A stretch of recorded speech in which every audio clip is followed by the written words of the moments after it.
Welcome to the Bipolar Buddhist podcast.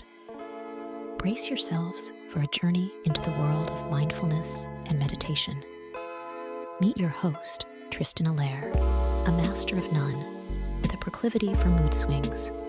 Join us on a journey through spiritualism, Buddhism, and daily meditation, where enlightenment isn't just about finding peace, it's about embracing life's quirks.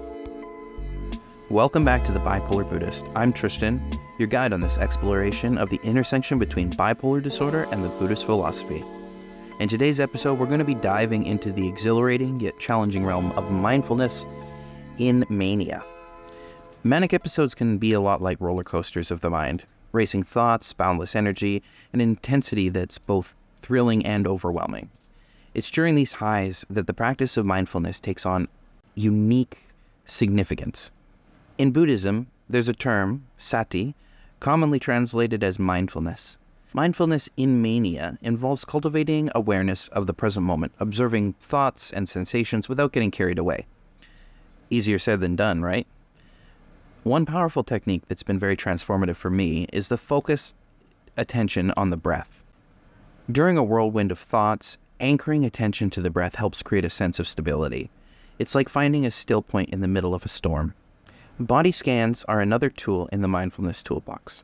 As the energy of mania courses through, scanning the body can really help bring attention away from the racing mind and onto more of the physical sensations. It's a grounding practice in the midst of just pure chaos. One of the main things that I like to do, starting from the top of my head all the way down to my toes, at one stage at a time, one breath at a time, is I will find muscles, and with each out-breath, I allow them to relax. So I start at the top of my head and my forehead. I breathe in, and as I breathe out, it's like I'm breathing the tension out of my forehead muscles. I work down to my eyebrows. I let my cheeks relax. I let my jaw relax. I try not to make any facial expressions. I relax my neck muscles, my shoulders, down through my arms. And I go over each individual part of my body, intermittently going back to the beginning and double checking that those first muscles that I started with were still relaxed. And then by the time I get down to my toes, I start looking around for other sensations, like, am I sitting on my foot the wrong way? Are my toes falling asleep? Do I have itchy spots? And I don't respond to them. I merely just notice that they exist, and I try to be present of the fact that I can experience them without them defining me. And unless the itch is really bad, I try to ignore them or notice that they're there but don't respond to them. I mean, by all means, if your foot's falling asleep or you're in pain or you've got a really nasty itch that you got to scratch, go ahead and scratch it. That's not a failure in meditation. But if you can, try to just notice the experience and see what it is, and then go to a different experience. And when you bring focus to other experiences throughout your body, you may notice that more uncomfortable experience just sort of fade away into the background. Another really useful tool that I have is a walking meditation. So walking meditation is an active form of mindfulness that suits the restless energy of mania. Instead of trying to sit still, it involves bringing attention to the movements of the body while walking. It's a dynamic practice that aligns with the dynamic nature of mania. So trying to keep in time with step and the way that you move your hands and arms, the way that you're breathing, keeping rhythms and times, it can be really helpful for someone who has a lot of energy or is restless or can't sleep. But let's address some of the challenges. When the mind is buzzing with ideas and excitement, it's really tempting to resist slowing down. Yet embracing mindfulness doesn't mean suppressing the energy. It's more about channeling it with intention.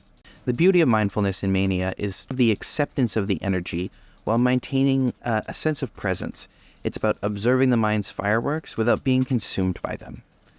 This nuanced dance between awareness and intensity is where the practice thrives. So as we navigate the landscape of bipolar disorder and mindfulness, it's crucial to recognize that what works can vary from person to person. Finding the right technique that resonates with you is a journey of self-discovery. What works for me might not work for you, and vice versa. So, it was lovely for you guys to join me today. And in the next episode, we're going to explore the counterpart of mania, which is depression. How does mindfulness intertwine with the heaviness of low moods? Join me as we delve into the depths and uncover the transformative power of mindfulness in the face of depression. Thank you for tuning in to the Bipolar Buddhist. Until next time, may your moments of mindfulness be a sanctuary in the storm of our experiences. Thank you for joining us on the Bipolar Buddhist journey. Until our next cosmic rendezvous, may your days be filled with serenity, wisdom, and a sprinkle of laughter.